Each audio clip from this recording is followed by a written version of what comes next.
We are talking about writing with Ohio pharmacist Dan Krinsky today. This episode is part of the Pharmacist Authors Series. Welcome to the Pharmacist's Voice podcast, where we talk about pharmacy topics and careers, so you feel connected to the profession of pharmacy and inspired to contribute to it. I'm your host, Ohio pharmacist Kim Newlove. This is episode 372, and you can find the show notes on thepharmacistsvoice.com. If you're new to the Pharmacist Authors Series, welcome. In this series, I introduce you to pharmacist authors and their work. The goal is to inspire you to write. And if you write something that can be narrated, like a book, I encourage you to narrate your work as well. By the way, I help pharmacist authors narrate their books.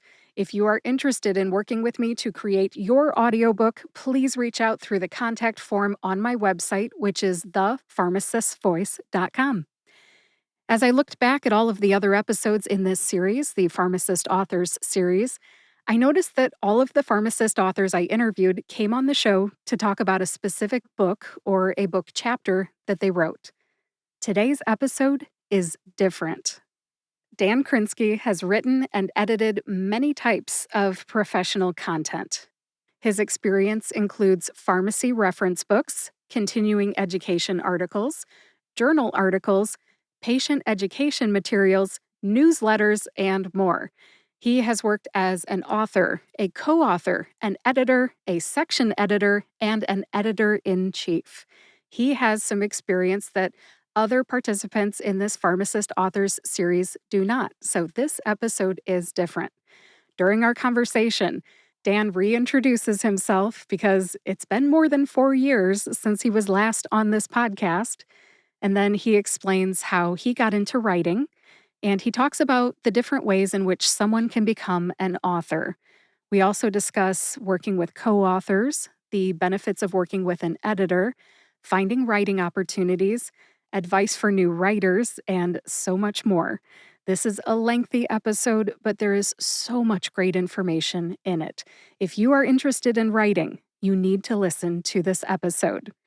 And if you'd like to learn more about Dan Krinsky, his bio, contact information, and LinkedIn link are in the show notes for this episode 372 of the Pharmacist's Voice podcast. And while you're there in the show notes, you can also find links to the other 21 episodes in the Pharmacist Authors Series. Listen to as many episodes as you like and write on. WRITE, write on. I'm sure you get my joke. All right, now, without further ado, here is my conversation with Dan Krinsky. Dan, welcome back to the Pharmacist's Voice podcast. How are you? Wonderful, Kim. Thanks for having me back. It's a pleasure and an honor to be here with you.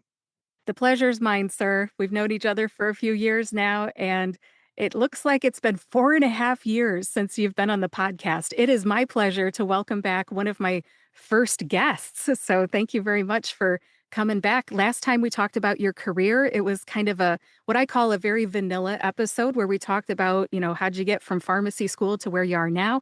And we talked about pharmacogenomics. But now, here in the year 2026, could you reintroduce yourself in case anything's changed? Certainly.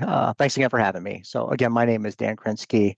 I am a pharmacist by trade. I just celebrated my 45th year as a registered pharmacist here in the state of Ohio. Been very blessed with many, many, many amazing experiences, and I owe all that to the people with whom I've worked over the years. I currently own 2 businesses. The first business is called Educare for You, and I have a focus on education and patient care. So within that business, I'm involved in being a professor at Lake Erie College of Medicine School of Pharmacy part-time. I teach some classes there. I also precept students with a remote API rotation, elective API rotation that's focused on pharmacogenomics and entrepreneurship. I do some other teaching, some other consulting, educating, writing, which is the theme of today's discussion. And then I have a second business, which is PGX 101, which I co-own with Sue Paul. And that business is focused on pharmacogenomics education and service implementation. But I like to say that that's my professional life. And in my personal life, love spending time with family, hanging out with grandkids, and just trying to stay young. I think you're succeeding. You're still working, but then you're still very much involved with your family. I understand your family's with you as we record this, so I'm looking forward to, releasing you to ice cream after this. So let's get Me started. too. I don't wanna stand between ice cream and children. So, all right, let's get started. We only touched very briefly on your writing career when we spoke in 2022 on the podcast, episode 133 of the Pharmacist's Voice podcast. Now, today we get to spend more time on that, as you just said. So, talk to me about how did writing first become part of your professional life? If I reflect back on my first real experience with writing, I'd have to say that it was in graduate school. I decided to go back to get my master's degree, and part of that involved a master's thesis. And I ended up doing a pretty extensive project in pharmacokinetics at the hospital where I was working. And getting involved in the research and then having to put that research into words to create my master's thesis to allow me to defend that and then graduate from the master's program kind of, I guess, forced my hand into learning how to write. And it wasn't really something that I was comfortable with at the time. It was one of those necessary evils where, if you don't write your thesis, you don't graduate.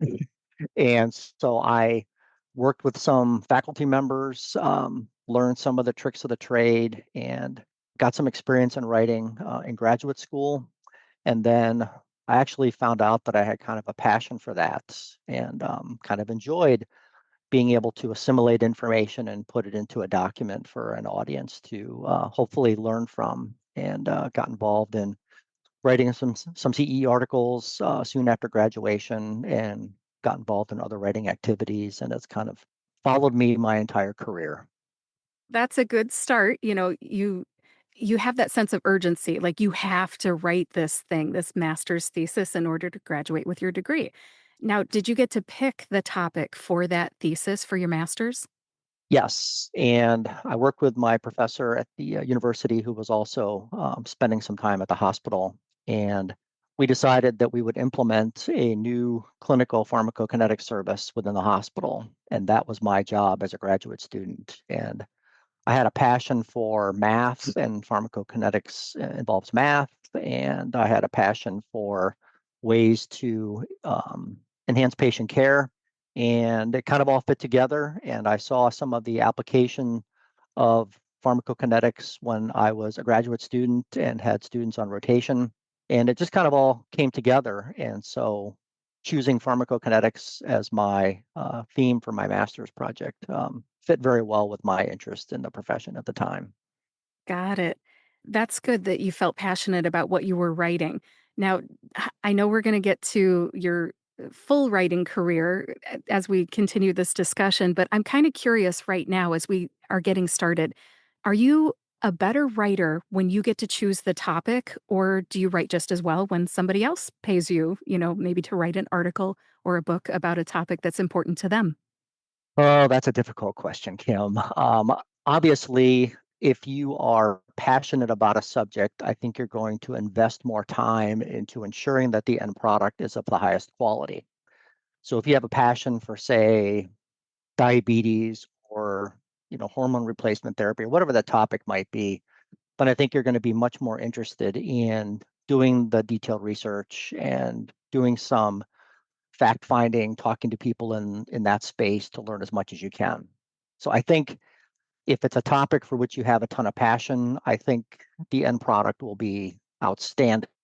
If it's a topic that somebody selects for you, which I've had that happen. In fact, I'm writing some CE articles right now for the National Community Pharmacists Association, and they've given me a list of topics to choose from. And some of those are topics, where I might have more of an interest than others. But I've actually selected a couple of topics that I don't know much about because I'm one of those people that is very curious and I want to learn.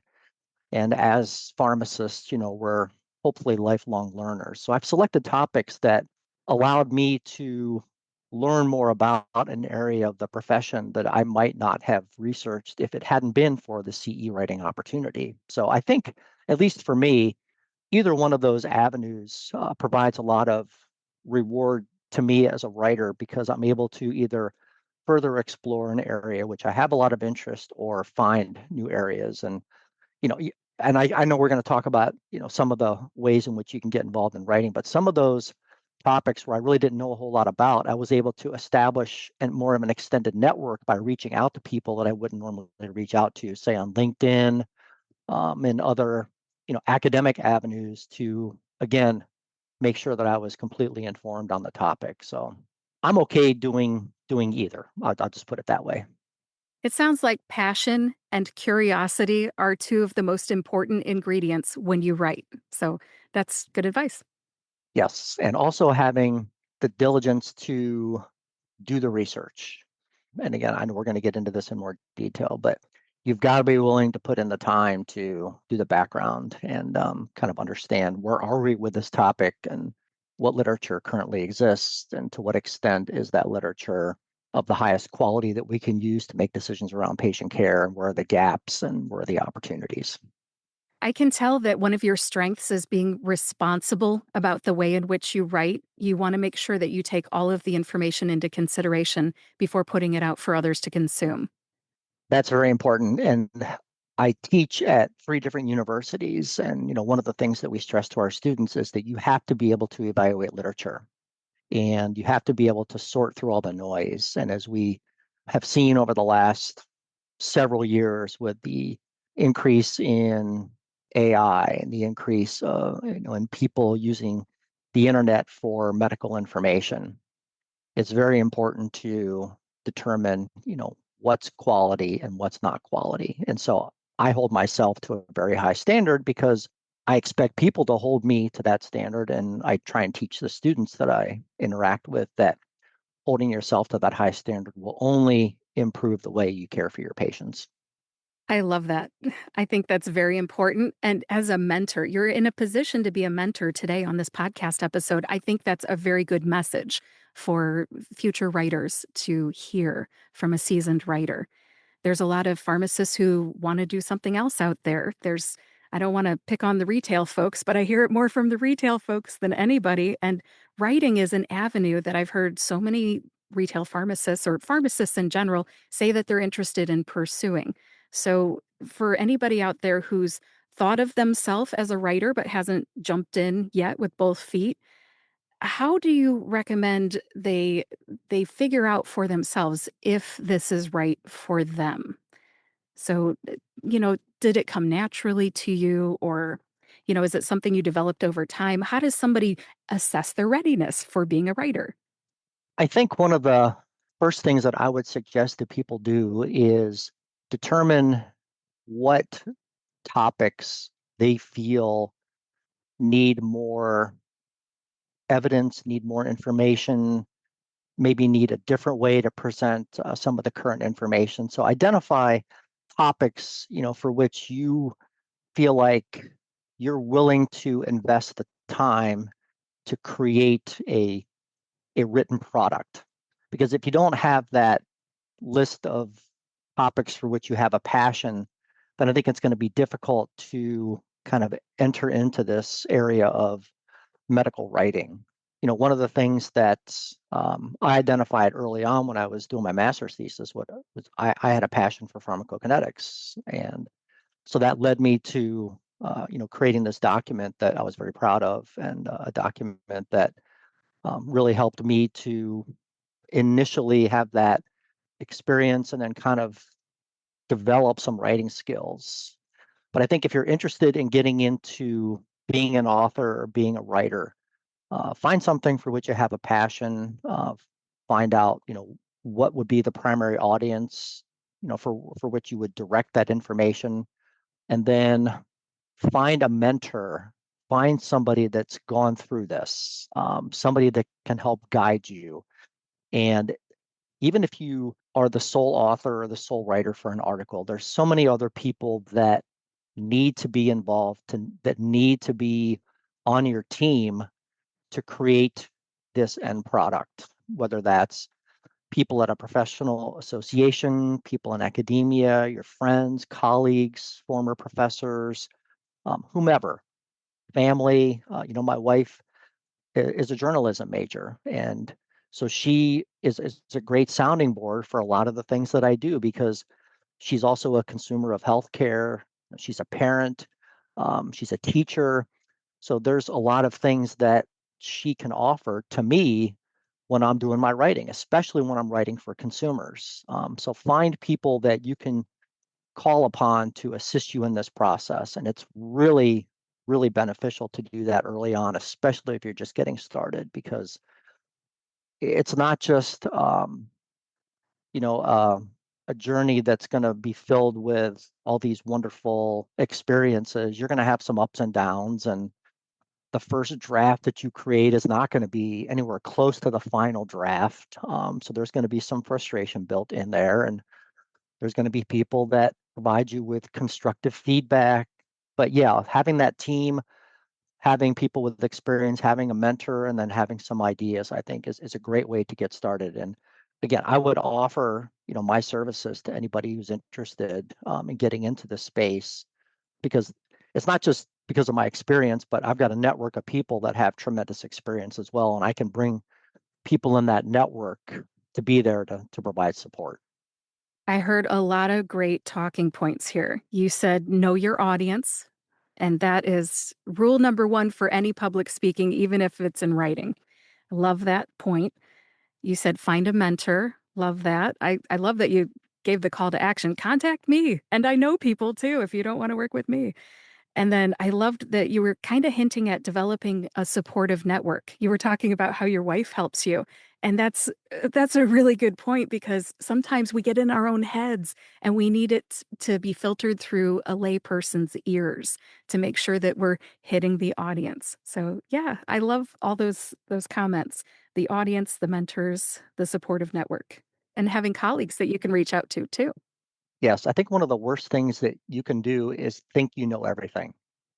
And let's say you have an interest in diabetes and you're a diabetes care specialist, you might be a diabetes educator, whatever. You might be considered an expert in diabetes. And you want to write an article for consumers about the best way to manage diabetes from a lifestyle and a technology perspective. One of the things that I preach to my students is know what you don't know where to go for information that you don't know.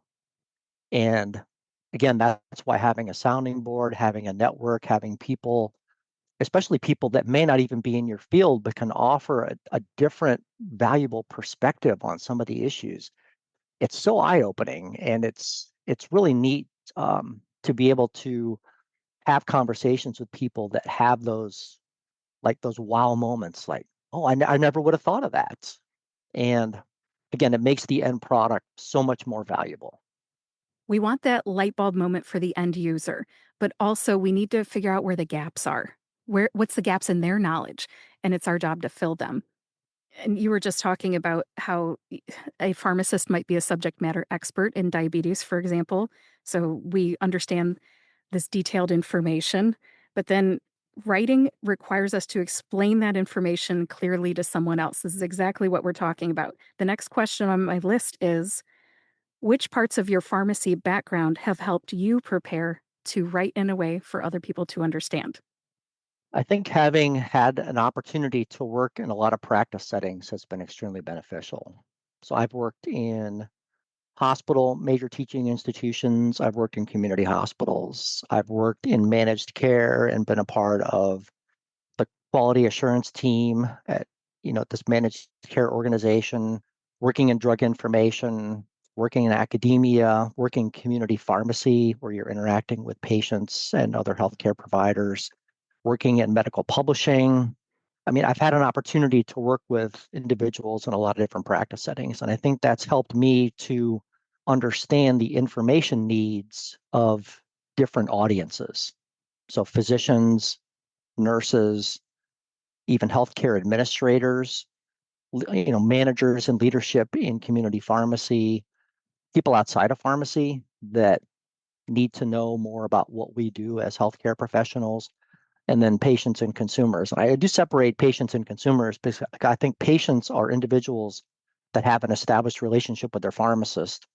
Consumers are individuals that utilize products in the healthcare arena, but may not have that relationship with their pharmacist. So I think those consumers can become patients. But anyway, I think the way we approach those individuals is slightly different. But I think having the perspective of interacting with so many people inside and outside the profession has allowed me to feel more comfortable in writing for those individuals to have a better understanding of what their information needs are and then how to write in the context of them being able to get the most from the message. Because the way we write for consumers is going to be a whole lot different than the way we write for physicians and pharmacists. Yes, I like how you said perspective. You have perspective because of the broad range of experiences you've had professionally. I like that you brought that up. That's important. For a pharmacist who's maybe in their first 5 to 10 years and already kind of looking to do something else, what advice do you have for them, knowing that they may not have the broad experiences that you've had, but still they want to write? What advice do you have for them? I guess I would suggest that maybe they find a partner or find another individual that has a similar passion and work together as a team because you don't have to write by yourself. And I think writing by yourself can be a little overwhelming at times. And I think working with another individual, whether that's on a short CE article or a newsletter or whatever that might be, just to get some practice and to get some feedback and to learn about the importance of first draft, second draft, and having an editor and reviewer of your information. I don't think people should want to go from, it's like running a marathon. You're not going to go from not running at all to running 26.2 miles in a month. I think writing is very similar. You don't want to go from nothing to writing a book or even a book chapter. Start slow, get your feet wet. Again, establish your network in this whole space of writing. Find some people that have a similar interest and determine what you want to do to kind of launch this new aspect of your career, and then kind of sit back and reflect, and then determine, okay, what's next? And it'll open up a lot of doors. Writing has opened up a lot of doors for me. I'm happy to hear that. I'm talking to the right guy today to inspire my audience. What's great about this interview is that you've had experience writing articles. Of course, we talked about your master's thesis, but then, of course, books too. So we'll get into the books in a little bit. I almost feel like right now you said if you want to start writing, maybe write an article before you go for a whole book. It's to be taken with a grain of salt. Maybe somebody's out there and they're like, I want to go to the book right away. What advice do you have for people that want to just skip writing small stuff and go for the book right away? Any advice? Good luck. No, I think it's possible. I mean, anything's possible. Nothing is impossible. I think it's going to be more important to establish a network, find a mentor, again, determine where's the information gap, where's the need, what is the topic that you want to explore. Make sure you don't get too broad with your topic because you could end up with a lot of words on a piece of paper, but really not say anything. And make sure that you've identified your audience and then make a commitment and just do it. If you're passionate about it, find a way to do it, whether it's through a professional association. It could be your state pharmacy association. It could be a national association. It could be somebody in your organization has determined that, oh, we need this resource. There's nothing out there. It's like, okay, well, I can fill that need. But once you've made that decision, don't turn back. Just go for it. Have that support network. Call upon those people regularly. Make a regular commitment to write and just get some thoughts down, get an outline down on paper, then start to explore some of the different sections of that outline and seek feedback and just keep the process going forward. But I also think it's important to set yourself some deadlines because this process could drag out for years. And as fast as information is changing, the whole idea of a book has changed from the thick textbooks that I had to buy at the bookstore at the University of Toledo to I'm going to have access to these resources online. So the whole format of the content that you want to create is another important consideration, because writing for an iPhone is a lot different than writing information for a textbook, a traditional textbook. So I know I've probably said a lot of different things that people need to take into consideration, but if you're interested in launching yourself directly into writing more of what we consider to be a traditional textbook, it's definitely possible, but identifying the topic, the audience, your network of people that are going to provide support, again, the format, and then what's your publishing model going to look like. So there's definitely some things to consider as you're looking at that process, but it's doable. I think anything is doable, and my philosophy again is never take no for an answer. That's good advice too. One of the things that you said early on in your response was it kind of reminded me of you're going to miss the opportunity to get feedback in small chunks. Because if you write an article, the editor is going to give you some feedback. If it's not quite what they want for the publication, you miss out on that opportunity for feedback. And a few cycles of that, it helps you find your voice, getting that Yes. feedback and that confirmation that you've found your audience, you've found your voice, you're going in the right direction. I think building your confidence can be important. How'd you find your confidence as a writer? I had a great support network. I had my master's thesis team, my advisors. They were extremely supportive. I was probably one of the last persons they would have expected to go to graduate school, but my major professor at the time, Jules Schwartz, who I will give credit for everything that I've been able to accomplish in my career because he helped get me started, had confidence in me. And he felt that with the right amount of effort, that again, anything was possible. And I'm very grateful that he provided the direction and helped me to see that there were some additional opportunities out there that I probably would not have pursued. And that included not just the clinical practice, but the writing and the process of being able to accomplish the goal of getting my master's degree. And so I can't stress enough the importance of having a mentor or a few mentors to help guide people that are early in this process and don't have a lot of experience in writing in the writing process, because it'll be extremely beneficial. It'll make it much more rewarding for you. Good advice. I know that I've read your CV and it's multiple pages, and it's been a couple years since I've read it. It's really impressive. And for anybody listening, we probably should have started with this. Uh, what all have you written? Well, I don't know if I remember the specific topics of articles, but I've written a lot of newsletter articles for different organizations for whom I've worked. I've written, I guess I would call them entrepreneurial business proposals, where you work for an organization, you identify an opportunity to create a new service. I've written proposals to submit to the management team to say, we need to do this because this will improve the level of service we're going to provide. I've written patient advisory leaflets. When I worked for Lexicomp, I wrote the patient advisory leaflets for the natural products monographs that we had. When I worked, well, actually, before I worked for Lexicomp, I worked with a group of individuals to write the Natural Therapeutics Pocket Guide and the Drug Nutrient Depletion Handbook that Lexicomp published.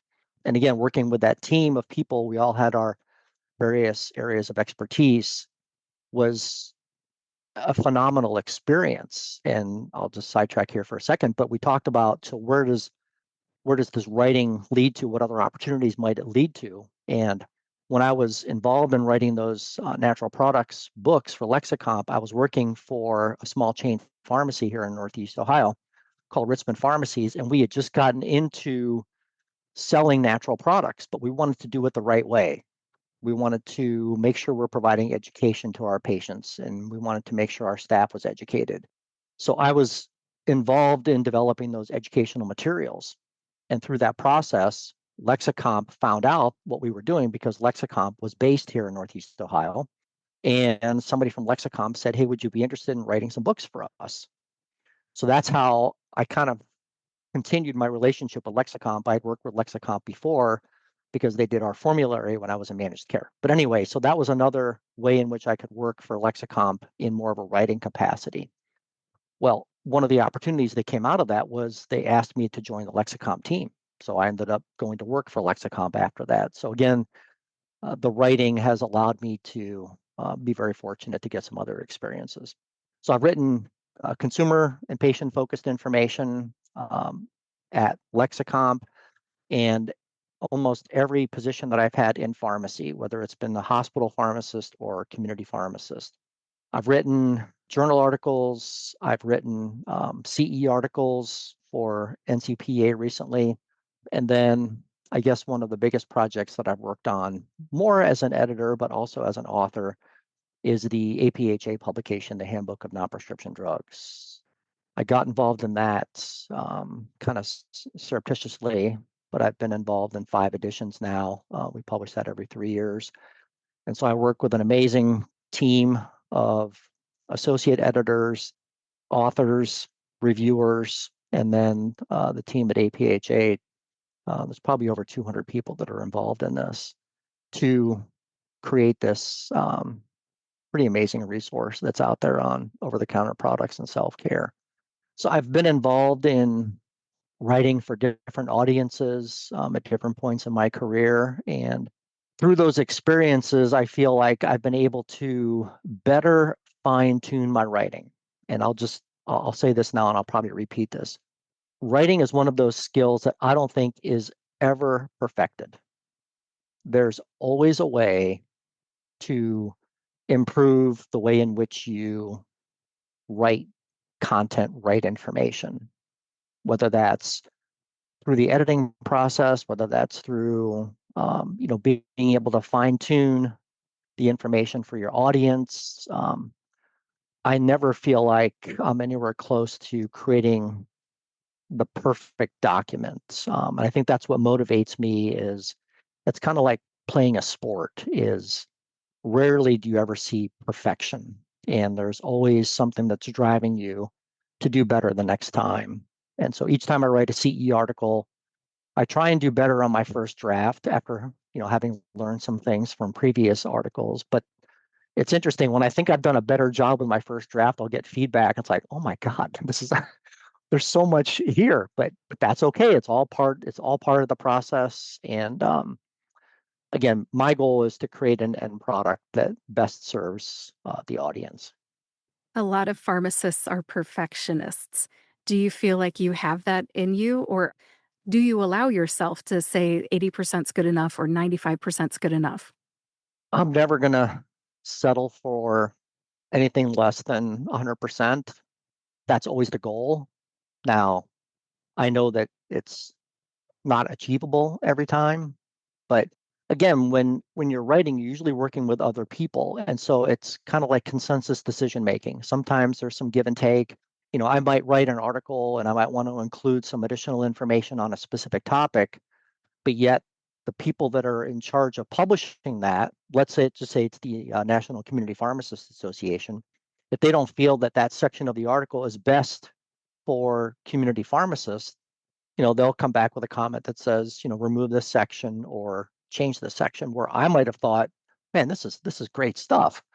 But again, it's kind of a give and take process. So at the end, if the product, article, or book chapter or whatever fits the need of the audience, and everybody who's contributed and participated in the process feels that this is a good end product, then I'm fine with it. And again, you can wordsmith till the end of time, and you just have to make a decision. That's why setting deadlines is so important. You just have to make a decision that, okay, this meets all the objectives. We're fine. It's time. We're going to do it. And so I don't know that I'm ever at 100%, but I think collectively with the people that I work with, if collectively we achieve that 100%, then that's wonderful. 100% good product, but if they cut 20% of the content, the number of words, it sounds like you're at peace with it if it's right for the audience and collectively the team says, thumbs up, this is 100% good content. Definitely. Again, you got to think big picture, and we talk about wordsmithing. I was involved in a strategic planning session, and we were looking at, mission, vision, goals, and all that. And when you get, 15 people involved in the discussion, the wordsmithing can just be such an intensive, but I'm not sure productive process. And you got to find that nice blend of being intense, but also being productive.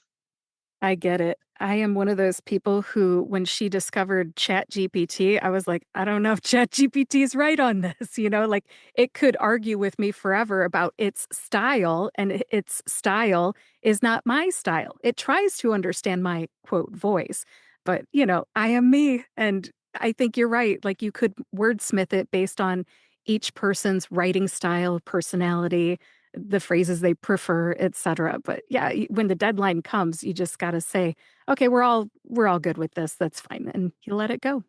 Yes, put that Roget's thesaurus down for a few minutes. You don't need to just keep changing adjectives and adverbs. Oh man, I didn't know that's how you pronounce that. I thought it was Rajits or something. I have one of those I've in my on my bookshelf. I've still got the original one that I used in high school, I do if that says too. anything. Yeah. Well, yeah, and you're a couple years older than me, so that's cool. Those Yes. things never go out of style. I use my Merriam-Webster's all the time, Yeah. my dictionary.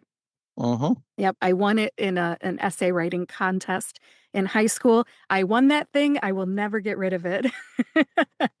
Good for you. Good for you. Keep the prize. Thank you. Yeah, it's bragging rights, right? Hmm. All right. Well, I'm going to get back to my outline here, which ChatGPT actually helped me create because you've had such a long career. And I'm like, ChatGPT, these are the things I wanted to know. So I went ahead and worked with it to get myself an outline. And now we're going to go into different ways to be an author. We've already covered some of this naturally in conversation, but here we go. When people hear the word author, they may picture someone writing a book alone. Your experience includes writing, co authoring, editing, and overseeing the work of other writers. How are all of those roles different, especially the editor role? That is something that I think most pharmacists just starting out have zero experience with. The author role is one where you are the creator. You are determining what subject you want to write on, you're collecting information, and then you're creating this written product that hopefully will educate and maybe even entertain your audience. When you're working in a co-author role or there's multiple authors on a product, you're in a similar format, but you're in a similar position, but you're also having to work with others that might have slightly different perspectives on the topics, which will require you to have a little flexibility. And we talked just before about consensus decision making and getting everybody in the room to agree that this is what we want to do. So I think it's important if you're going to be working with a co-author is to lay the ground rules out right off the bat and determine who's going to be responsible for what and then how are you going to work together. But you're still the creator of the information. When you get into the editor role, that's where things change because as an editor, you have to understand that you do not want to lose the tone or the voice that the authors are trying to provide. You are there to help improve the product by ensuring that spelling, grammar, formatting. You might, again, depending on how extensive your role might be as an editor, you might get into ensuring that all the references are correct and those types of things. But you're not creating content. You are taking the content that's provided to you and kind of putting the finishing touches on it. So it's like building a house. You're kind of putting the trim around the dining room and around the rooms. You're not building the house. That's kind of what the authors are doing. Hopefully, the authors and editors are working together and understand each other's roles so that there's not a lot of overlap, but there's a lot of collegiality and there's a lot of teamwork that goes into, again, creating the final product. And so the editor should be complementing what the authors are doing and not trying to overlap or rewrite things. Now, I will say that as an editor, if I come across something that I know is wrong or something that just doesn't belong, then I will point that out to the authors. But I won't necessarily make the change. I'll just identify that this is not consistent with the theme of this chapter or whatever. So I would suggest that you reframe this or remove this or whatever, because that's ultimately the author's decision. But working together as authors and editors is very important because, again, you get another set of eyes on the product, and you've got somebody that's more focused on some of the minutia that as an author you may not either want to or have the time to focus on. So it could be something as simple as, spell check, punctuation, which I'm very focused on all these things because the end product reflects the authors and the people that are involved in this. So when I see punctuation issues or spelling issues or even uncompleted sentences, all those types of things, those have to be fixed. And that's kind of the job of the editor. It's a big job because you're making sure that it's ready for the audience to see. I really like how you talked about your role being improving the product, but keeping the author's voice. I think you nailed it when you said that. And then I can tell that you as an individual are just so experienced that you care more about the final product and the group's success rather than you getting any sort of recognition, individual recognition. You just want to create a good product. And I think it takes experience to earn the author's respect and trust to change the things that you recommend. So I think it takes a special person to be an editor. I can definitely tell it's not something that somebody comes right out the gate knowing how to do. I think you have to be the writer first. Would you agree with that? I would. Some people get involved in the handbook initially as a reviewer or an editor, more as a reviewer, and then they jump into being an author. But I do think that being an author first gives you more of an appreciation for the role of an editor and a reviewer. And I think it makes you a better editor and reviewer once you've had a chance to be an author and to process that feedback.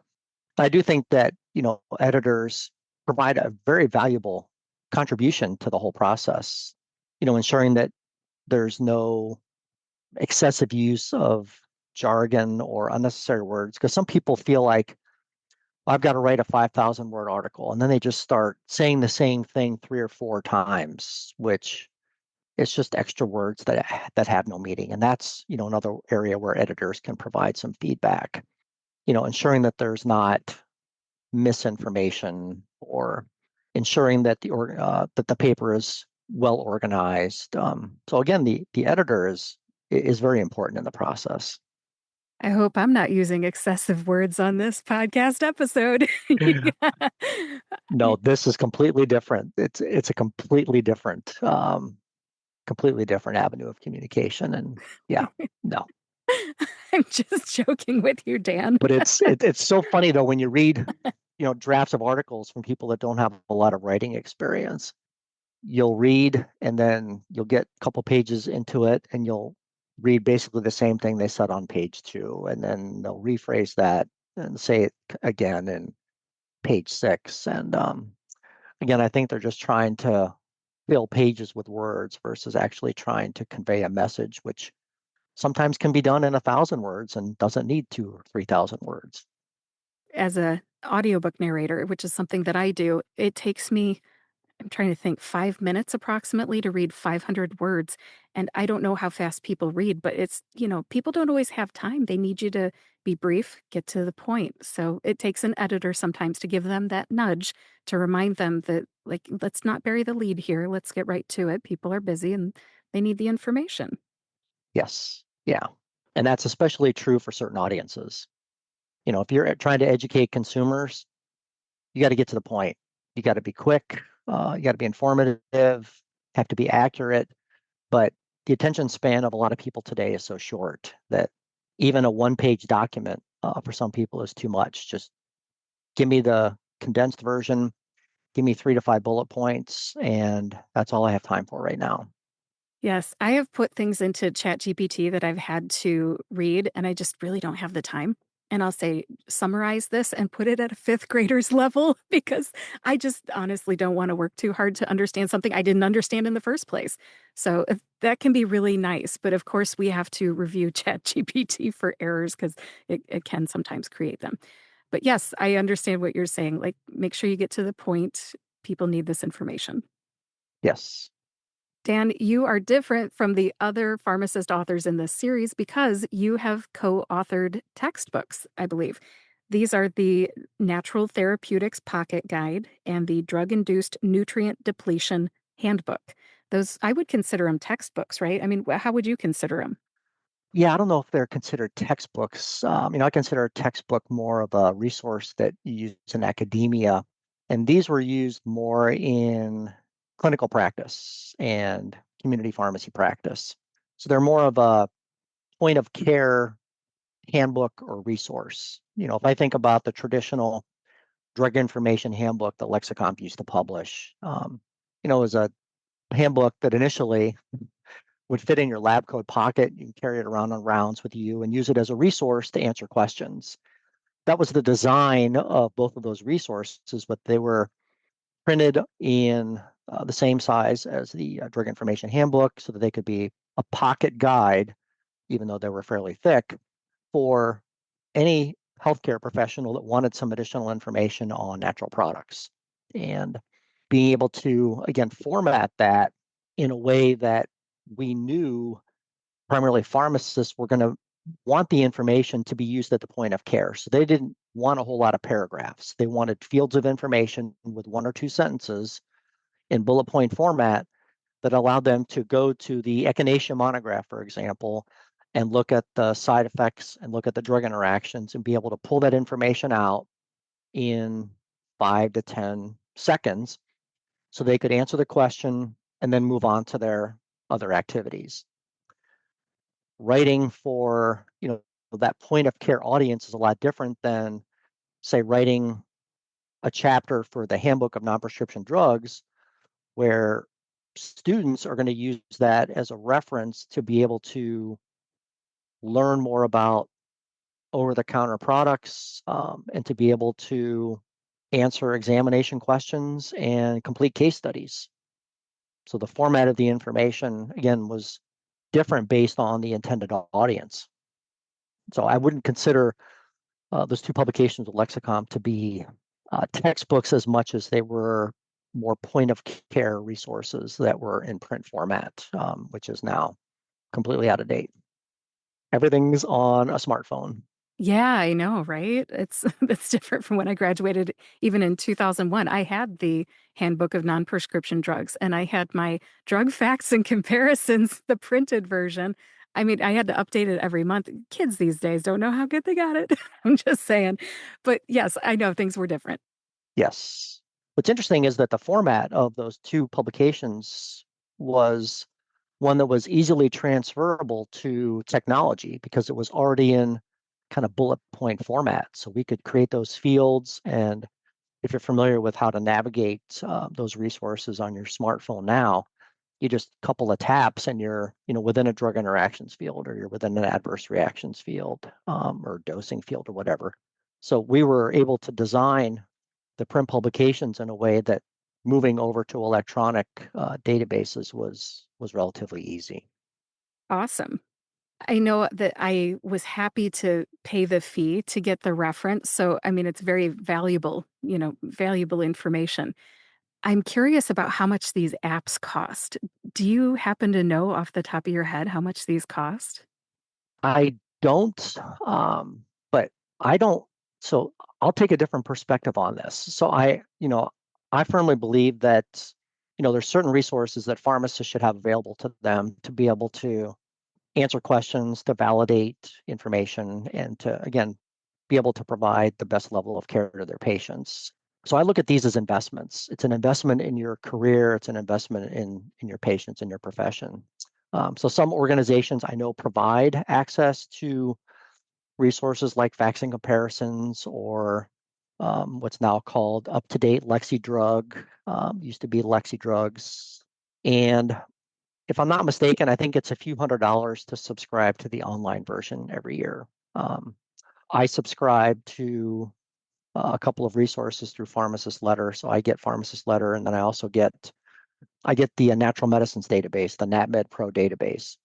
And I think it's the best resource out there for natural medicines and CAM options. And I'm willing to invest in that because not only do I get a lot of questions about those products in academia and in my practice, but I get questions from family members and friends that will text me and say, "Oh, hey, I heard about this new supplement. What do you think?" So I want to be able to go to the best resource. So I look at, investing a few $100s in those resources as a way to ensure that you can stay current with a lot of things that are just changing so rapidly. Yes, and it's so much easier to update things instead of publishing an annual edition or sending those. Remember, Drug Facts and Comparisons used to send those monthly updates, and you'd have to open up your big old book and, put in the pages. I don't know if students these days even know about that, but it's so much more convenient to have it in the palm of your hand. So yeah, you pay for the convenience, but it's worth it. Yes, I agree. All right, Dan. Well, we are just sailing through this interview. I'm going to just hop to the next topic. It's so fun talking to you about all this, though, especially looking back at some of the things that have changed over the course of your 45-year career and in my 25-year career. It's been amazing. All right, let's talk about editing and improving work because we've already talked about you being an editor. I think there's a lot that my audience can learn from you about editing. So, we talked about how writing and editing are closely connected. You are better off being an author first and then an editor, but they're definitely not the same job. You've worked on both sides of the process. What does an editor notice that an author may not? I'm trying to help my audience to understand maybe things that they won't see as a first time author themselves. Some of it might be related to what I'll call audience mismatch, meaning you might be intending to write for consumers, and yet you kind of go off the rails a little bit because your pharmacist brain is working as a pharmacist and you start writing more for pharmacists. So I think audience mismatch is something that editors will look for. Another thing could be missing information. So if you're not addressing every aspect of the topic, the editor might, again, put their hat on and say, "Oh, you should have also talked about this." So ensuring that the article or the chapter or whatever this that you're writing addresses all the information that should be included in that particular piece. Unclear language, again, overuse of certain terms, oftentimes kind of sticks out like a sore thumb. And then organizational information. So making sure that, if you're writing an article about, I don't know, GLP-1s and you're talking about side effects, make sure you're talking about the adverse effects in the adverse effects section and not necessarily the dosing section, for example, because sometimes we can get carried away and you start talking about dosing and then it gets into interactions and side effects. And then later on, you've got separate sections and you're saying the same thing. So I think identifying where information belongs is very important for editors to point out to authors. So those are some of the things that I think editors pick up that maybe authors sometimes overlook, which is, again, one of the reasons why we have editors and why having that second and third set of eyes on these documents is very important. I love to organize information. Maybe I missed a calling as an editor. I don't know. Who knows? It's possible. I'm kind of joking, but kind of not. I do love to organize information. It's just one of those things that comes easily to me. Did being an editor come easily to you? I think it did because I had a lot more experience in writing and I didn't get into editing until a little bit later on. And then I realized the importance of editing. So then I would try to put my editor hat on when I was doing some writing. And then I realized you can only be so efficient in wearing both hats. And you really you don't do the product the service that it needs. You don't treat it the right way if you're trying to do everything. So I think editing kind of became somewhat natural to me after having written. But I've realized that if I'm going to write, I'm not going to edit. And then if I'm going to edit, that's somebody else is going to create the content. I'll just serve in the editor role. This is really brilliant advice. I think sometimes we can't see our own mistakes. I think there's a phrase for that where you just can't see something that's right in front of you because you need a second set of eyes. That's really important, I think, for any author to hear. I know that people self-publish books all the time, and I'm not saying there's anything wrong with people that do that, but I think there's a benefit that is missed when there's not an editor involved. Yes, I would agree. Dan, I know that I haven't written articles and we're mostly focusing on articles here, but if there's a pharmacist out there that wants to do some medical writing or co-authoring or what have you, they might not know when to ask for professional help, whether it's a mentor or someone in their network, etc. They might just wait until everything's finished to ask for help, or they might just publish it without a second opinion. So, oh my goodness, at what point in the writing process should an author begin working with an editor? I think this is a great question. I do too. And I think there's some different perspectives on this. And I would suggest that the author get the editor involved as early as possible.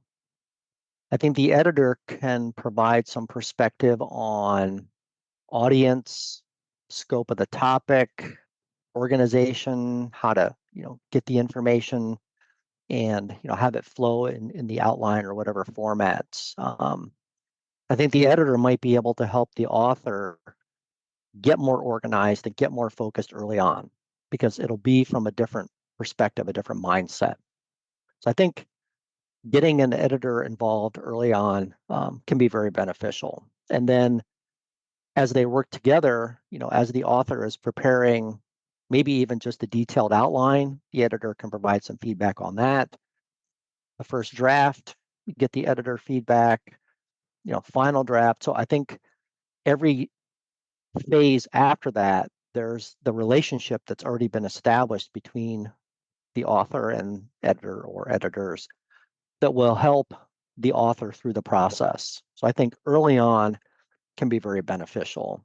And the editor can, help the author ensure that they're addressing, scientific accuracy if it's going to be a very detailed scientific publication, making sure that the content is optimized for the intended audience. And then again, making sure that, there's good communication between the two so that deadlines are being met and the editor can help, keep the author on those timelines as well. So I think establishing that relationship early on can be very beneficial. I like that answer. And part of the reason I like that answer so much is that I learned a phrase recently, and that is, or I guess as a job title, developmental editor. So I was listening to a podcast episode recently, and it was about authoring a book. But I learned that there's such a thing as a developmental editor that can help you from the beginning to make sure you're staying on track, the right audiences being spoken to, et cetera. And then there's a final editor. And I didn't know that there was more than one type of editor.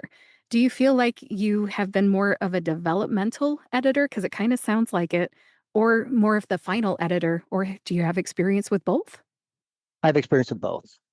If I'm asked to be an editor of a chapter or a book or whatever, if it's an established product, then I think it's more of the latter. You're more of the final editor because you're basically just doing updates and enhancements to existing content. I recently had a chance to work on an APHA project on an entrepreneurship book that they were publishing, and so I was the editor and reviewer of 5 of the chapters, and so all this was brand new. So I got involved much earlier in the process, as I mentioned, to work with the authors during their writing process. And I think that was beneficial for all of us because they could, send me an email and say, "Hey, what do you think about this section?" versus getting to the very end to say, "Okay, now it's time for your review." And all of a sudden you're identifying, 65 different things that needed to be changed that we were able to address piecemeal along the way, which I think made the process much smoother. Yeah, that can feel like a crushing blow to a first-time author. 65 edits, what? So developmentally, I think would be the preferred way for the author as well. Yes, exactly. Yeah, get a developmental editor. And clear communication, which is something that's very important with everything that we discuss, is critical. And having open lines of communication and determining, are we going to communicate via email? Are we going to communicate by phone? Are we going to do Zoom calls? Just ensuring that there's open lines of communication between all the parties involved so that there's no surprises further down the road. I like it. That's great advice. Next, I'd like to talk about finding the right idea to write about. And we've already talked about finding your passion, finding your curiosity. But there's a lot of pharmacists out there that they don't know what they want to write. Some of them think they want to write a book. How can somebody identify a useful and manageable topic to write about? How do you know what needs to be written about? I would just say use your five senses. So, what are you hearing? What are you seeing? Are patients coming into the pharmacy asking you questions, and are you getting consistent questions from individuals? What are you hearing in your practice? What are you hearing from friends, family members? What are you hearing in the media that you think needs to have clarification? I teach an elective called Healthcare in the Media, and it's focused on having students recognize that a lot of the things that people hear in the media aren't necessarily true. I know you find that hard to believe, but there's a lot of information out there, and helping the students to understand how they can best educate other healthcare professionals and patients on these topics is very important. So just keeping your eyes and ears open to where are the gaps in information, where are the opportunities to provide clarification. And again, it doesn't have to be a book. It could be an Instagram post, for example, that is a way to write, a way to communicate, to share information with consumers and patients that might not understand the benefits of talking with a pharmacist before they buy a supplement, for example. So I think, again, it's just everyday conversations, everyday observations that help you to identify where there might be some opportunities. And again, those opportunities could be in various formats. It could be something that you might not have considered. It could be, making a YouTube video that you have to write a script for, or it could be, writing a journal article.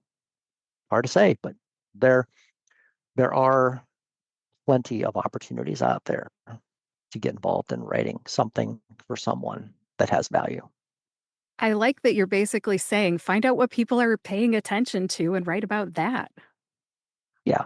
I don't know about using this example, but Prevagen is a supplement that's promoted for brain health. And I know Prevagen, the manufacturer, had some issues with the FDA and ways in which they were promoting their product and, kind of violating the shade legislation and whatever. But they spend a lot of money promoting their product. And they say that it's the number one pharmacist recommended brain supplement. Okay. But you get into the science and you realize there's a definite mismatch there. There's a definite disconnect between what patients are hearing, the message that, whether it's the direct message or the subliminal message that the manufacturer is trying to get through to potential consumers, and what the actual science says. And, there to me is an opportunity to create kind of a counterpoint document for consumers about that, or in general brain health supplements. And it could just be get more informed, talk to your pharmacist about this, make sure that if you're going to invest X amount of dollars per month on the supplement, that there's a chance that you might get some benefit from this, or is this just a placebo effect? Again, there's a lot of information out there that I'm not sure is in the best interest of consumers. And there's a lot of reasons for that that we won't get into. But again, I would just say that there's a lot of opportunities for us to have written documents, to have information out there that can better educate people that are making decisions about their health. And I love to empower patients. I love to provide them with information to help them make better decisions about their health. It could be just as simple as creating a half a page document that you give to every person that comes in to get a prescription that's just a general information sheet about supplements. If you're interested in buying any supplements, here's some things to take into consideration. And don't forget to talk to your pharmacist. So something as simple as that could be very beneficial. I agree. What you're saying is pharmacists can be leaders in helping their patients choose the right supplement or find the facts about them. I love the title of your class that you're teaching, Healthcare in the Media. I almost feel like pharmacists listening to this, you have my permission to talk to your local library and create a one time or four-part class that is healthcare in the media. And you, as a leader in your own community, could go to the library and give a talk about supplements or best practices for vaccinations, whatever, pick your topic. I mean, healthcare in the media is something that I think every American needs education about. Dan, anything to add? I completely agree. And the elective came about because somebody came into the pharmacy. I was working at Giant Eagle Pharmacy, and Giant Eagle is a grocery store. And somebody came to the counter and said, "Where are your raspberry ketones?" And I said, "I have no idea what you're talking about, but the raspberries are in the produce section." And she said, "No, no, no, no, no. I just watched the Dr. Oz show, and Dr. Oz said if you take raspberry ketones, you don't have to diet, you don't have to exercise, you're going to lose all kinds of weight." I said, "Oh, that's very interesting." I had my students there, and my students did some research. We found absolutely nothing about raspberry ketones and weight loss. So I started to think, so what else is being said in the media that people are going to take as the truth because of who's delivering the message? And that's how this whole elective came about. So I have Dr. Oz to thank for this, and now he's in this other position as one of the leaders of healthcare. And we heard a press conference where they were talking about vaccines and acetaminophen and autism. And again, I think it's important for us as educated healthcare providers to understand how to assess, interpret, and then share information from the literature to provide consumers with evidence-based information to help them make better decisions about their healthcare. And we can do that through our own writing. Yes. I like how you said objective information. There's documentation that supports the facts. So let's get that out there. Right. And I know what you're talking about with Dr. Oz, and this has nothing to do with claims being false or real or whatever. It's just when you get the right messenger, people pay attention. So when I was working for Walgreens between 2002 and 2011, people would clip little articles out of their, Sunday newspaper, and they would say, Dr. Oz is recommending this glucosamine and chondroitin supplement. Where do you have it? It says in this article that it's carried at Walgreens. And I just thought, I don't have this. It was before we stocked it at the time. It was in the early days of glucosamine and chondroitin becoming really popular. And it was a certain brand. And they didn't believe me because Dr. Oz said Walgreens had it. And I worked for Walgreens and I'm like, oh my gosh, Walgreens didn't put out that publication. So I'm sorry, our place doesn't have it. And oh my gosh, they thought I was a liar. So the right messenger can really convince people that their local, physically, geographically located pharmacy has something that they do not. Hmm. Healthcare in the media. Everybody needs this. I agree completely. All right. Well, let's talk about hesitation. For the people that say, oh, yeah, I want to write an article or I want to write a book or I want to start a writing career, what usually keeps them from starting, in your opinion? I think it's three things. I think one is you want to be the expert, you want to be more of an expert. You want to make sure that you know everything about a topic. So you're going to wait until you become that expert. That could take a month, it could take 25 years. I don't think you need to be the expert and know everything because, as I mentioned earlier, there's going to be things you don't know. So know what you don't know, and then know where to go for information about what you don't know. So I think that's where the network comes into play. So don't wait until you're the expert and know everything about whatever the topic is, because I don't think that's going to happen. I think some people are fearful of criticism. Some people are just afraid for somebody to give them feedback, somebody to tell them that maybe this idea isn't so great, or maybe your writing style isn't so good, or whatever that might be. So I think fear of criticism is another area where people might hesitate to jump in and say, okay, I want to do this.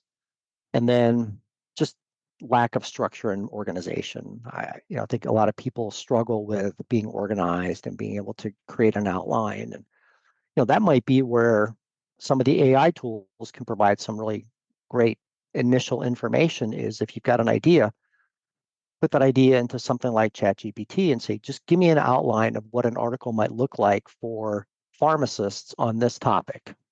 And that, I think, will help you to overcome some of those initial barriers about how do I get started.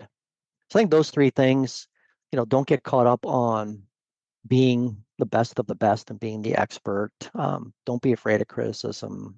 Criticism can be very powerful in a positive way. And usually, I don't frame things as being critical. It's just here's some opportunities for improvement, and then having some structure in overcoming that barrier. I think if you can overcome those three things, then you can just jump in and pursue your passion. Thank you for talking about what you think keeps people from starting. I thought you were going to say perfectionism, but I think you kind of hit it with that being an expert Hmm. comment. Uh, Pharmacists are expert enough most times. If you need to become more of an expert so that you can qualify to write an article, then I get that. But yeah, you're often expert enough. Yes, agreed. And that's where the editor can come into play too. And getting a few different perspectives can be very beneficial. Yes.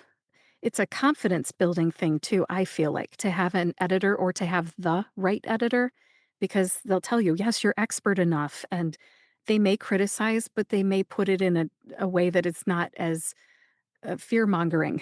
And they might help just, with a few things with organization. It may not be as bad as you think. So just jump in there. Hmm. All right. And let's talk about the writing process.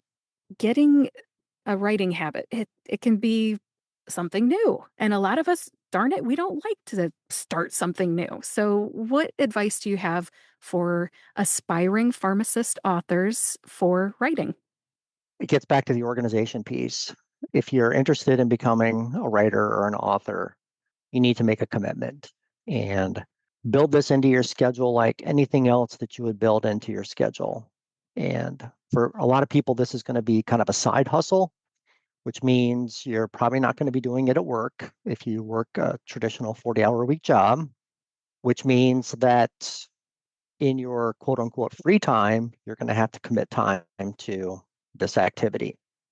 But you've got to budget the time. There's 168 hours in a week, and you determine what that level of commitment is going to be. Is it going to be an hour a day? Is it going to be 2 hours a week? Whatever it is. And then stick to it. Put it in your Outlook calendar. Put it somewhere. Put a reminder in that says, okay, in the next, starting in an hour, that's my writing time, which gives you an hour to be able to decompress from your other stuff and then ramp up to be able to sit down and write. And whether it's pen and paper or whether it's on the computer, you find what's comfortable for you, but you've got to make that time commitment and you've got to stick to it and hold yourself accountable or have somebody else hold you accountable, which again could be, the role of your editor. It's, hey, I want you to ping me every Tuesday at 4 o'clock and ask me how my 4 hours of writing went this past week. But yeah, I think making that time commitment is very important because if you don't commit the time, it's not going to happen. And then if you want to get more specific, it's determining what you're going to do with that time. So is this time I'm going to commit to doing research and doing some background work? Or have I done enough of the background work? Now it's time to actually start to author. How am I going to use that time? What's going to be the outcome of committing that hour? Because you don't want to just sit there and ruminate and not feel like you've accomplished anything. So setting specific desired outcomes for the use of that time, I think is also going to be very important. And it could be, I want to be able to write 200 words in that hour. And it might not sound like a lot, but 200 productive words can be a great outcome for that time. Yeah, I like a lot of what you said. Writing doesn't become a habit unless you schedule it. And then I like the idea about having somebody else involved because that's an accountability partner. And then having a goal, whether it's writing actual 200 words, like you said, or an outline. These are all great suggestions. Very actionable. Yes, it works for me. And that's the only way that I can ensure that I'm meeting deadlines is if I know that I've got a CE article that's due November 1st, I have to work my way back. And I look at my teaching schedule, I look at other things, and I know that certain weeks I can build in more time. Some weeks I won't be able to build in any time, but I know that, I've got certain deadlines I set for myself so that by November 1st, at the very latest, I'm ready to hit the send button and it's gone. And then it's time for the reviewers and editors to hack away, have at it. To do their part, right? Yes, Well, you talked about making writing a habit and having a goal for your writing. And one of those goals could be making an outline. So, how important is an outline? And when do you make one? I think it's critical. I think the first step is determining, so what's the problem or what's the topic that you want to discuss? And then it's creating the outline. And if you've got a scientific article that you're going to be writing, the outline's basically going to be, your introduction, background, methods, results, conclusions, next steps. It's going to be a pretty standard format. But if you're writing a CE article about, let's say, implementation of pharmacogenomics in community pharmacy, there could be a dozen different sections from background information to training programs to other folks that have experience to literature review to laboratories, insurance and payment models. I mean, there could be a lot of different sections. That's where the outline is going to become critical. And then that outline helps you to ensure that you're going to avoid, wherever possible, overlap of information between sections, that you're going to be able to stay focused. And it helps you to be able to allocate those hours each week to addressing specific sections of that outline so that by whatever your deadline is, you've got your first draft done and you've addressed all the information that you need. And the outline also helps you to identify gaps that you might not have initially thought about. And I know I keep coming back to this, but that's where, having the editor, having that second set of eyes can be very beneficial. It could be, well, what about, the patient perspective on, pharmacogenomics? How do we educate patients to learn more about this service than physicians? So my initial outline might not have included that. I get the feedbacks like, well, yeah, that makes perfect sense. So that's going to be another section in my outline. Writing anything, I feel like, is like eating an elephant. And if you break it down into those little chunks, like with an outline, then it just doesn't feel like as as scary a task because eating an elephant can be hard. But if you just think, oh, can I just start on the methods? Or, oh, can I turn this outline into my editor and just get the party started? That can make you feel like you're getting the first bite in. Yes. I remember my husband telling me that phrase, it's like eating an elephant. And I thought, whoever would eat an elephant? But it's a saying. It's a saying. And I know I Mm-hmm. have international listeners. So for anybody listening to this, eating an elephant, it's just a way to say break apart a big task into smaller chunks. As we start to get into the final phases of our interview here, let's talk about publishing and professional opportunities. There are some pharmacists who, like I said, they're looking to do something else. You mentioned it would probably start off as a side hustle, and I agree with that. But writing experience can be really hard to get at first when you haven't done anything, you haven't proven yourself. So, how can pharmacists find legitimate writing opportunities as a beginner? I would suggest, again, looking at your areas of expertise and then looking at where you've got passion.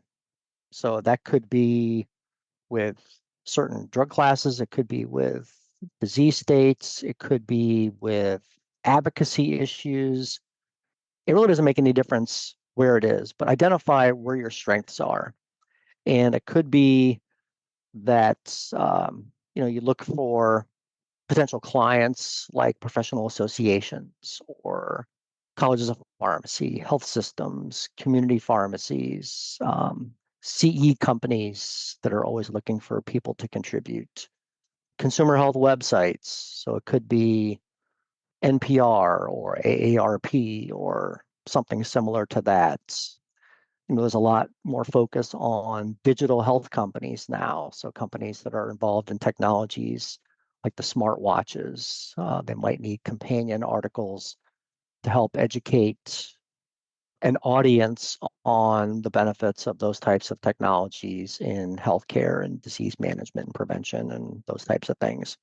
So I think identifying areas of expertise, areas of interest, and then kind of pairing that with what's the format. So do you want to publish a journal article? Do you want to publish a newsletter? Do you want to do something online? I mean, do you really want to think big and do a book chapter, or do you want to work with a team to establish new clinical guidelines?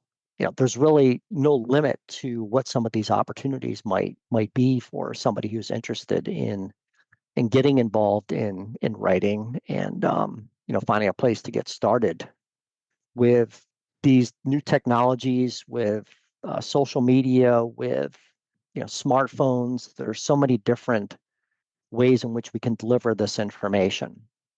And there's so much information that I think is lacking when it comes to evidence-based information to help consumers make better decisions about their health. I just think there's a huge gap in what people are hearing and what they need to hear and who they need to hear it from. And I don't think pharmacists have traditionally stepped up to the plate in this area. I know NCPA has recently launched an initiative to help better educate consumers on the value of their community pharmacist, which I think is wonderful. And I applaud them for that. But pharmacists traditionally have just kind of taken more of a passive approach in this area. It's kind of waiting for people to come to us versus identifying a need and us reaching out to them. So I think there's a lot of opportunities there. You can get involved in writing grants. The whole podcast thing is another avenue that obviously you've pursued, Kim. Training documents, newsletters. There's so many vehicles that I think are out there, and find one that you think makes sense based on your situation. I don't think there's one answer for everybody. It's what do you have an interest in? Who's your audience? How do you want to deliver this information? And then go for it. There's your permission to write, my audience. There you go. Yes. Now, when somebody starts knocking on doors, asking these CE companies, or maybe somebody wants to contribute to a textbook, should the pharmacist author have a few samples available to hand over to kind of vouch for the fact that they can put something together? What do you think? Yes. Establishing a portfolio can be very beneficial. It helps to establish credibility. It helps to demonstrate your skill set. And for some people, they might not have a portfolio. They might have something they wrote in pharmacy school, but if they're a new graduate, they might not have anything else. And that's okay. You've got to start somewhere. And you might run into a lot of closed doors where people might say, well, come back to me when you've got more experience. Okay, keep knocking on doors, keep pursuing, maybe change your tactics a little bit.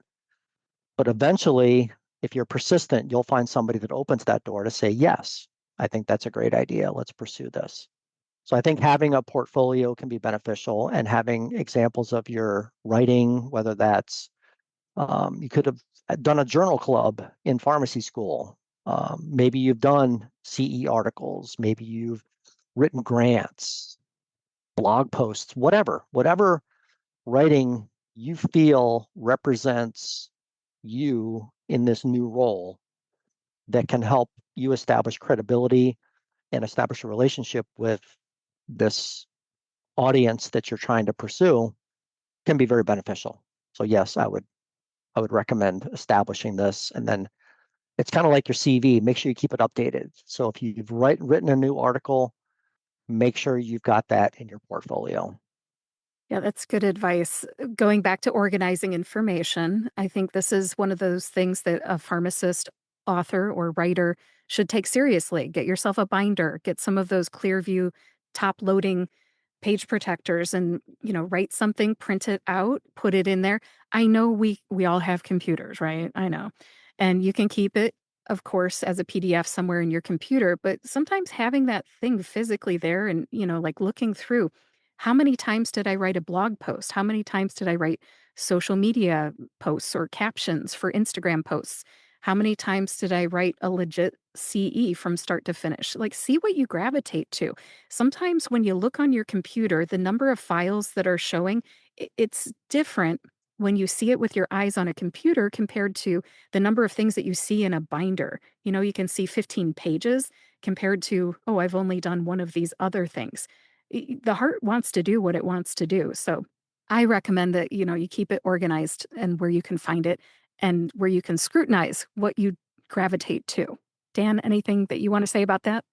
I completely agree. And I also think that you can kind of, maybe it's not your CV, but you can have a list of your areas of expertise, maybe some testimonials from individuals with whom you've interacted, any sort of speaking or teaching, any, I guess, general communication experiences that you've had can be very beneficial in helping, again, to establish the credibility. Absolutely. I was thinking earlier about how you mentioned newsletter writing. And that's something that I didn't get into until about a year and a half ago. And I realized that it's a time suck and a lot of people don't want to do it. But if you would like to help somebody and get paid to do it, that is something you can put yourself out there for doing. It Mhm. just depends on what the content for the newsletter is. So don't be afraid to try things that you don't yourself do, but you could get paid to do. Yeah. And again, that's why I like to kind of get involved in things that I might not have some initial comfort with, just because it gives me a chance to learn something new and get some additional experiences. And you never know what opportunities that might lead to. Yeah, I love that you've evolved over your career. I mean, have you written any of these social media posts or like what's your experience with all this social media content these days? I have not. I have not gotten into that space yet. Um, I've got an idea for consumer education that I'm pursuing with a few individuals right now, and I really think there's a need out there that, as I've mentioned, and I think that'll probably involve something with social media. But I've read a lot of stuff. I'm kind of a observer from the sidelines, but I haven't dipped my toe in the water yet. Um, I'm not quite sure the best way to do that, I think, and haven't committed what I think is the necessary time to do a proper evaluation. But that doesn't mean I haven't ruled it out. Stay tuned. Right, right. Well, once you find yourself criticizing posts and you're like, oh, I could do better than this, Dan, I think that's the time you're going to enter the social media space. We will see. All right. Going back to my audience and, any pharmacists that might want to become a writer, whether it's a book or an article or whatnot, we both know that this is not a get rich quick scheme, right? Writing, it takes time. You got to put effort into it and get better, build relationships, and so on. So, with somebody who's just starting out, what words of advice do you have for them about giving it enough time before they give up? I think that setting realistic goals is important. And this is where having the mentor, somebody that's been down this road before, can be very beneficial. We're a society that wants immediate feedback. We want immediate results. If it doesn't happen in 10 seconds, then I'm done with it. And this process of being a writer, being an author, is not something that happens in 10 seconds. And having a mentor to help a newbie get familiar with the process, to understand that it's going to take a period of time to create what you'd like, create something you're proud of, create something that has value, is going to be very important. And I think that people need to understand that you can't just expect to create something as an initial document and then have that be the end. It is a process. When folks get involved in writing whatever they want, whatever they desire, when they start to get into the actual process, that's where it's important to have selected a topic for which you have a passion, because that will keep you involved. If you are in your initial experiences with this and you're writing for something for which you don't have a passion, it's going to be much easier to say, okay, this really isn't going anywhere, I'm done. Find something for which you have some genuine interest. And I think that will help you to sustain the energy that you're going to need along the journey. And interacting with other people on your team, other people that are going to be supportive of you, should also help you during the journey. But you've got to understand that this is not something where you're going to, spend a day or two and get a finished product and be able to move on to the next task. It takes a commitment, and it's not for everybody. But I do think that there are different opportunities where you can get a finished product maybe sooner for a podcast, or sooner for a newsletter article compared to a book chapter, and get your feet wet, get some initial experience, and then you can determine how you want to proceed with your writing career. But you got to understand that it's a commitment, and it's going to take some time, and you've got to be willing to put forth that effort to get a product that you're proud of, and a product that your audience and whomever you're writing this for sees value. Thank you very much for saying that. Those are great words of wisdom. Now, as a pharmacist, though, of course, we like to have a prescription for something, right? So it's really handy to say that, if you're going to be a writer or an author or something, give it a year. Don't quit until you've found a mentor. Don't quit until you've met 5 other people who do the same thing that you want to do. I'm trying to think of what's the prescription for, giving it the right amount of time before giving it up. So do you think a year is enough? What do you think, Dan? I don't know if you can put a time frame on it.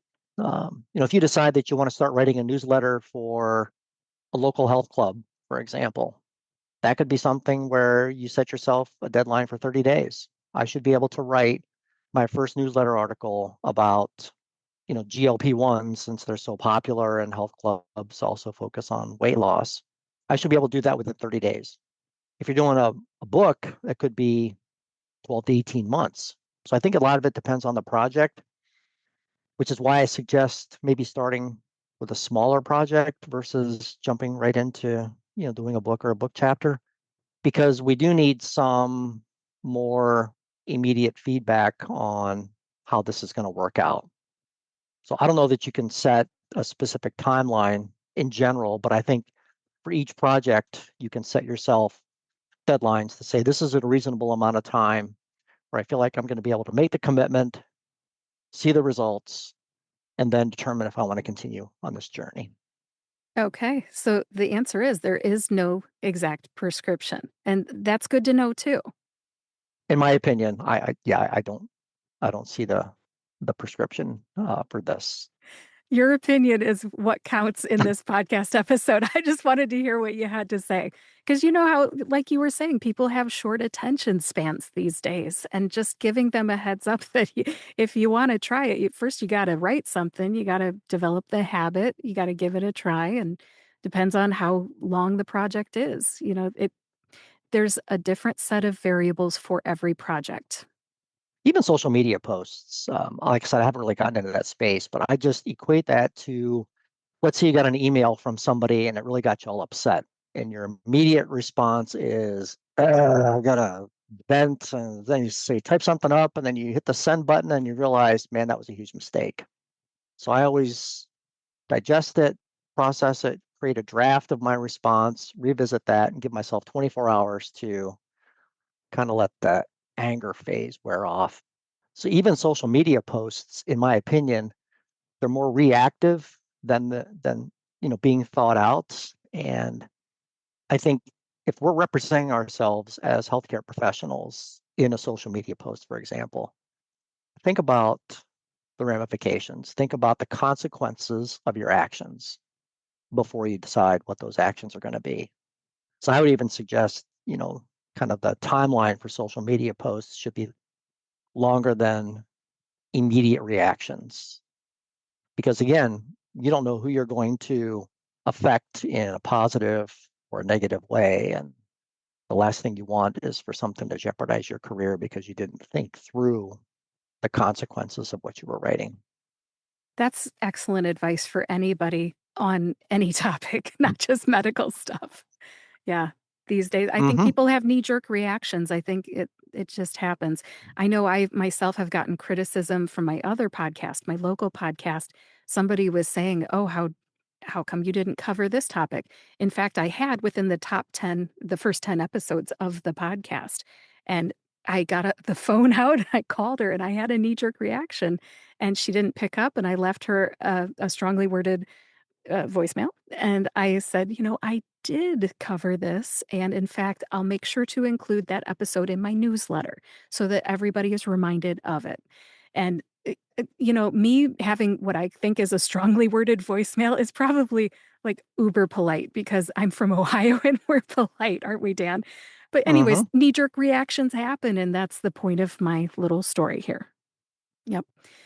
Well, Dan, as we start to close this up, there's two things that I would love to ask you about. One is about audio stuff, and the other is about what you wish you would have known starting out. So let's go to audio first. Do you happen to know if anything that you have written has become audio?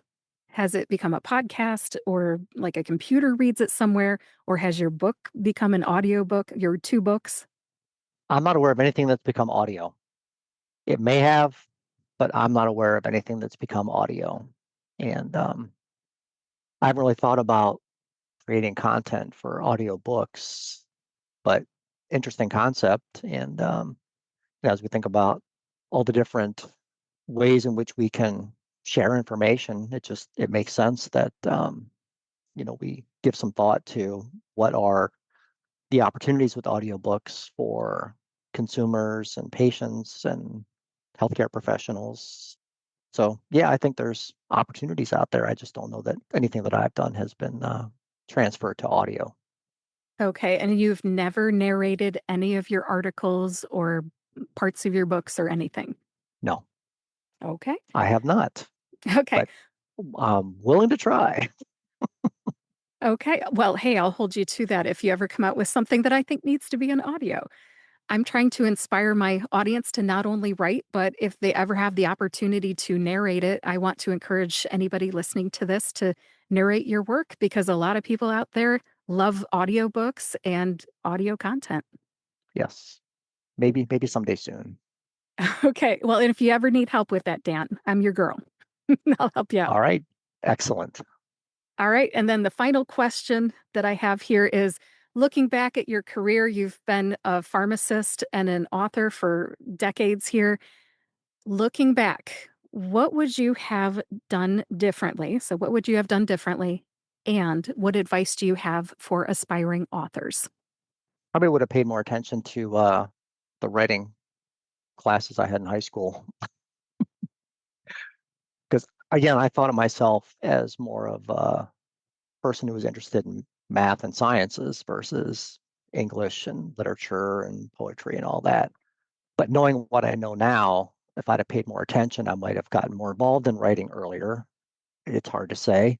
But I think, you know, based on what I know now, I think the importance of having a mentor, the importance of having people that have been down this road, have traveled this road and experienced this journey that can share with you those experiences, the highs and the lows, and the things that, again, they would have done differently if they would have known, can be very beneficial for people just starting to get into writing.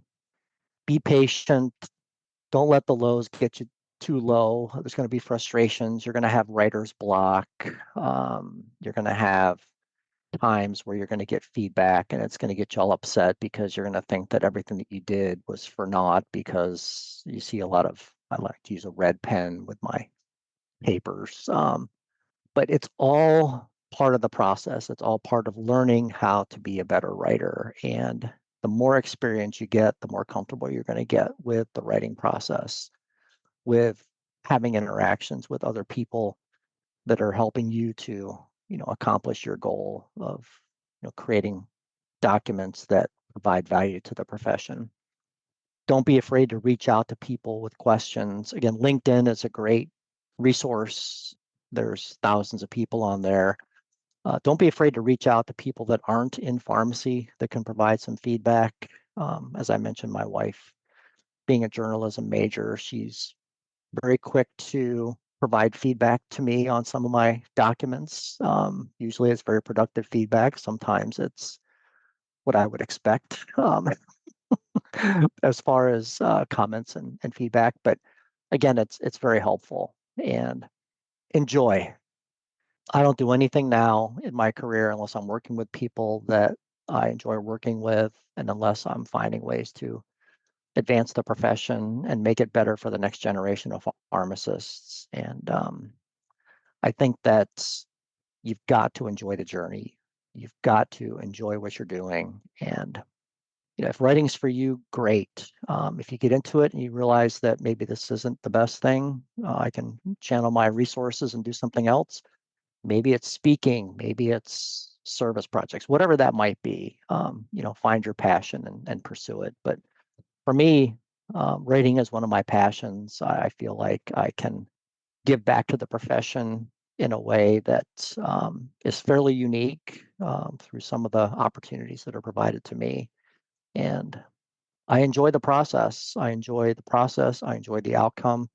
And again, I would offer myself as a resource to anybody who's interested in pursuing this, and be happy to work on whatever projects or provide whatever guidance I might be able to, offer individuals that want to get into doing some writing and sharing what they know. Dan, that was all wonderful. And I feel like at the end, I was in my mind creating a new business for you as if you need one, but you have your PGX 101 most recently with Sue Paul. But, I think there's an opportunity there for you to mentor other pharmacist authors. And I think we both know that when people put skin in the game, they often will follow up. They will often do something. They'll follow through if they put some money down. So I'm not trying to encourage you to create a business out of this. I know you're offering mentorship out of the goodness of your heart, but I was just thinking like that you're always reinventing yourself. And I just think that's another way to do it, putting yourself out there as a writing mentor for pharmacist authors. Be happy to. Yes. Awesome. Well, thank you very much for being here on the Pharmacist's Voice podcast again. I want to make sure you got to say everything that you would like to say. I know it's been a long conversation already, but is there anything else you'd like to add as we wrap this up? No, I appreciate the opportunity to share my nuggets of information and experience, and look forward to listening to the podcast, and look forward to possibly hearing from some folks that want to pursue this as a new passion for them in the pharmacy profession. Awesome. Dan, I will put your contact information in the show notes for this episode so that people can find you and connect with you. All right, I appreciate the opportunity. And now I release you to go have ice cream with your grandchildren. Thank you so much for spending a Okay, couple of hours with me today. This has been sounds great. fantastic. All right. Thanks again. Thanks, Kim. That's it for my conversation with Dan Krinsky. I hope this episode gave you a better understanding of the many ways that pharmacists can become writers, authors, co authors, and editors. I've got Dan's bio, contact information, and so much more in the show notes for episode 372 on thepharmacistvoice.com. I've also got a link to my newsletter, the other episodes in this Pharmacist Authors series, my social media links, and more in those show notes. Everything you need is on thepharmacistvoice.com. Thank you so much for listening today. Until next time, write on.